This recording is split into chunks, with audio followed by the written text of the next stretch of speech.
Assalamualaikum warahmatullahi wabarakatuh. Perkenalkan, saya Sari Wulan Suci dengan NIM 24021111000061 dari Program Studi Manajemen kelas 3B Fakultas Ekonomi dan Bisnis Universitas Trunojoyo Madura. Di sini saya akan mempresentasikan hasil analisis studi kasus yaitu K3 dengan judul Perbandingan kasus kebakaran Teradron di Jakarta 2025 dan Grenfell Tower di London 2017. Sebelumnya, saya ingin mengucapkan terima kasih kepada dosen pengampu mata kuliah MSDM 1 yaitu Ibu Yainiatul Afifah SEI MM. Presentasi ini berfokus pada penyebab insiden, proses penanganan, investigasi, kemudian membandingkan kebijakan kedua negara, serta memberikan rekomendasi untuk Indonesia. Yang pertama yaitu pendahuluan. Keselamatan dan kesehatan kerja atau K3 adalah aspek yang sangat penting dalam MSDM atau manajemen sumber daya manusia karena berhubungan langsung dengan perlindungan tenaga kerja, kelangsungan operasional perusahaan, dan kualitas manajemen risiko suatu negara. Dua kasus kebakaran besar ini yaitu Teradron di Jakarta dan Grenfell Tower di London menunjukkan bahwa kegagalan K3 dapat berdampak sangat fatal baik bagi pekerja maupun masyarakat umum. Oleh karena itu, analisis ini membandingkan dua insiden untuk melihat bagaimana penyebab dan penanganannya berbeda, serta apa pelajaran yang bisa diambil untuk perbaikan kebijakan di Indonesia. Yang pertama, profil perusahaan Teradron Indonesia. Teradron Indonesia merupakan perusahaan teknologi yang bergerak di bidang pemetaan udara, inspeksi drone, serta layanan teknis seperti pengisian dan perbaikan baterai drone. Kantor yang terbakar berada di kawasan Cempaka Putih, Kemayoran, Jakarta Pusat, menempati gedung ruko 7 lantai yang digunakan sebagai kantor operasional sekaligus ruang kerja teknis dan penyimpanan baterai. Kegiatan ini memiliki risiko tinggi jika tidak dilengkapi dengan standar keselamatan khusus. Kronologi kebakaran Teradron. Kebakaran terjadi pada 9 Desember 2025 sekitar pukul 12:43 waktu Indonesia Barat. Ledakan kuat muncul dari lantai dasar yang digunakan untuk pengisian baterai. Penyebab awal diduga karena thermal runaway baterai lithium. Dalam hitungan menit, api dan asap menyebar ke lantai atas melewati tangga dan ventilasi. Banyak pekerja yang terjebak karena jalur evakuasi sudah tertutup dengan asap. Pemadam kebakaran tiba sekitar pukul 12:50 waktu Indonesia Barat. Namun, kondisi gedung sudah dipenuhi asap beracun. Proses pemadaman berlangsung dan selesai pada pukul 15:30 waktu Indonesia Barat. Insiden ini menewaskan lebih dari 20 orang dan melukai puluhan karyawan lainnya. Dampak dan temuan awal. Beberapa temuan awal investigasi antara lain yaitu yang pertama, ruang baterai tidak memiliki sistem deteksi kebakaran khusus. Yang kedua, jumlah baterai yang di-charger melebihi kapasitas aman. Yang ketiga, jalur evakuasi tidak sesuai standar bangunan bertingkat. Dan yang keempat, diduga ada kelalaian manajemen dalam pengawasan K3. Dampaknya mencakup kehilangan nyawa, kerugian material, penghentian operasional, serta munculnya desakan publik untuk memperketat regulasi baterai lithium. Yang kedua yaitu kasus Grenfell Tower London. Grenfell Tower London adalah gedung hunian 24 lantai dengan lebih dari 350 penghuni. Pada tahun 2015 sampai 2016, gedung ini direnovasi dan dipasang cladding ACM dan insulasi PIR yang ternyata mudah terbakar. Pada 14 Juni 2017, pukul 01 waktu Indonesia Barat dini hari, kebakaran dimulai akibat konsleting kulkas di lantai 4.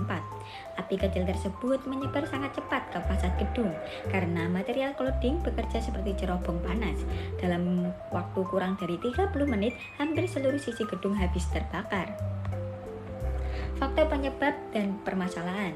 Ada beberapa faktor yang memperburuk kondisi, yaitu yang pertama, tidak adanya sistem sprinkler. Yang kedua, hanya ada satu jalur tangga evakuasi. Yang ketiga, kebijakan awal atau stay in place menyebabkan penghuni tetap di dalam unit. Serta yang keempat, asap pekat memenuhi lorong dan menghalangi jalur keluar atau jalur evakuasi. Akibatnya, 72 orang meninggal, menjadikannya salah satu tragedi kebakaran hunian terbesar dalam sejarah Inggris. Selanjutnya, investigasi Grenfell atau Public Inquiry, yaitu pemerintah Inggris melakukan penyelidikan besar bernama Grenfell Tower Inquiry, terdiri dari 2 fase, yaitu fase yang pertama fokus pada kejadian kebakaran, yaitu clothing terbukti tidak memenuhi standar keselamatan.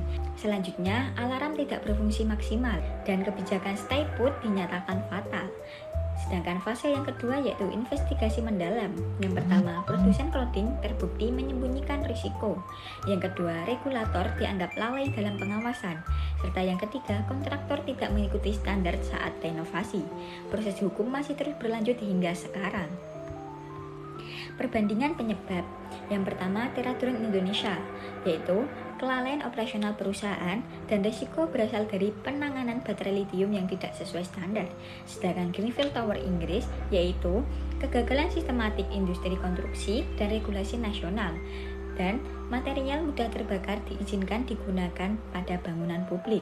Kesimpulannya, Teratron adalah masalah internal perusahaan, sedangkan Grenfell adalah masalah kebijakan nasional. Perbandingan respon darurat dari Teratron yaitu pemadam datang cepat, tetapi jalur evakuasi tidak memenuhi standar dan banyak pekerja terjebak karena asap yang sangat pekat. Sedangkan Grenfell Tower yaitu kebijakan evakuasi tidak tepat atau stay put. Yang kedua yaitu pemadam tidak memiliki peralatan untuk kebakaran gedung tinggi dengan clothing terbakar. Jadi, Indonesia bermasalah pada fasilitas bangunan, sedangkan yang di Inggris bermasalah pada prosedur evakuasi. Perbandingan investigasi, yaitu yang Indonesia yang pertama cepat menetapkan tersangka, yang kedua fokus pada pelanggaran K3 perusahaan, yang ketiga tidak ada investigasi publik berskala nasional. Sedangkan yang di Inggris yaitu yang pertama investigasi sangat mendalam, transparan, dan melibatkan banyak pihak, yang kedua reformasi hukum besar setelahnya. Perbandingan reformasi kebijakan. Di Indonesia belum ada reformasi nasional karena kasus baru. Ada desakan publik memperketat regulasi baterai lithium dan inspeksi gedung. Sedangkan di Inggris yaitu sejumlah regulasi baru, pelanggaran clothing mudah terbakar, inspeksi gedung wajib, serta Building Safety ICT 2022. Rekomendasi untuk Indonesia dari tingkat pemerintahan yaitu yang pertama, regulasi khusus baterai lithium, audit K3 nasional untuk sektor teknologi, yang ketiga wajib 2 jalur evakuasi untuk bangunan bertingkat, serta yang keempat yaitu pembentukan lembaga investigasi K3 nasional. Bagi tingkat perusahaan yaitu yang pertama, SOP atau standar operasional harus lengkap penanganan baterai. Yang kedua, pelatihan keselamatan berskala dan simulasi evakuasi, serta yang ketiga, peningkatan fasilitas proteksi kebakaran. Bagi tingkat operasional yaitu yang pertama, checklist harian instalasi listrik dan baterai, yang kedua, pemisahan area teknis dan area kantor, serta yang ketiga yaitu pelatihan firewall dan internal. Kesimpulannya yaitu dari 2 kasus tersebut disimpulkan bahwa Teratron adalah contoh kelalaian operasional perusahaan yang tidak menerapkan K3 dengan benar, sedangkan Grenfell Tower menunjukkan kegagalan besar pada tingkat regulasi dan pengawasan konstruksi. Jadi, kedua kasus sama-sama memberikan pelajaran penting bahwa K3 menjadi prioritas utama, baik pada level perusahaan maupun pemerintahan. Peningkatan regulasi, pengawasan, dan budaya keselamatan menjadi kunci agar insiden serupa tidak kembali terjadi di Indonesia. Demikian presentasi yang dapat saya sampaikan. Bila ada salah kata, saya mohon maaf yang sebesar-besarnya. Terima kasih. Wassalamualaikum warahmatullahi wabarakatuh.